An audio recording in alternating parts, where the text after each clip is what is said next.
I am so excited about getting my first printed copy of Epoch Times, a newspaper I can actually want to read that's going to tell me real news without their bias.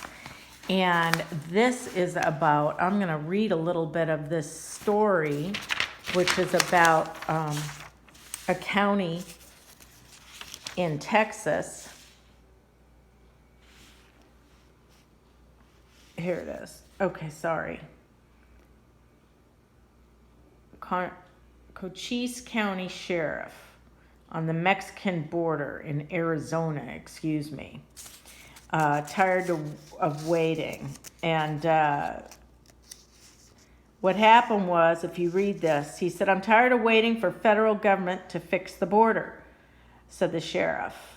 So he had to take it into his own hands. A personal run-in with a Mexican cartel only cemented the motivation to rid his county of the border crisis. 5 years ago, his son, Sierra Vista police officer, who is a police officer, was fatally shot a man that was allegedly connected with the Sinaloa cartel. So when he was trying to run his son over. So the following day, they started getting threats. Well, instead of being scared and letting those threats stop them, instead, the community came together. There's been donations, private properties being used to post cameras. And I'm going to read you this part right in here. It says, the sheriff's border team is called SABRE, Southeastern Arizona Border Region Enforcement, SABRE. It's run by Sergeant Tim Williams. And they have placed 400 trail cameras in the county so far, with an estimated 700 to be up and running by the year end. The money for the cameras was raised by private donation and doesn't take any government money, with their strings attached. The team piloted a test on one of the rancher's lands that shares over 10 miles of border with the Mexican border. And the borderline has a legacy bollard fence from 2006 that contains many floodgates and is embedded into the bottom of it, that are left open from July to October. So every year when they're open, the gates leave gaps, each about 7 feet by 6 feet, and the fence stops altogether at the river. So the biggest thing that they've been dealing with was backpacking drugs, with people with 50 to 70 pound bundles of drugs on their backs.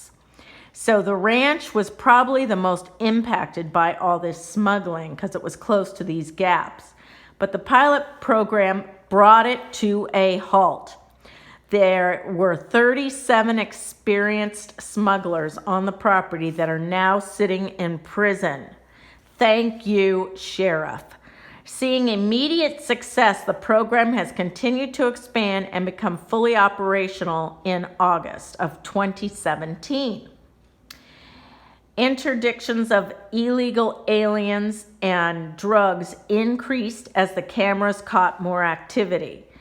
The Sabre team has 2 National Guard members watching the cameras 24/7, and another 2 analyzing the footage and the photos that are captured.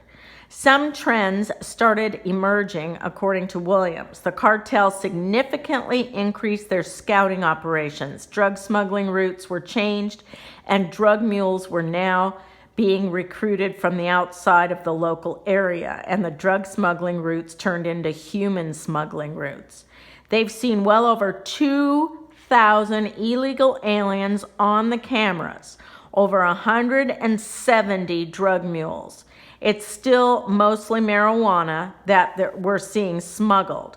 They've gotten away from doing the big, long 20-people trains. It's all pretty small stuff now.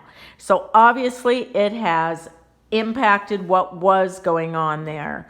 The footage from the cameras, it says, provide hard evidence in court, so it's helped to get the convictions. And it's been the only relief in 30 years, they say.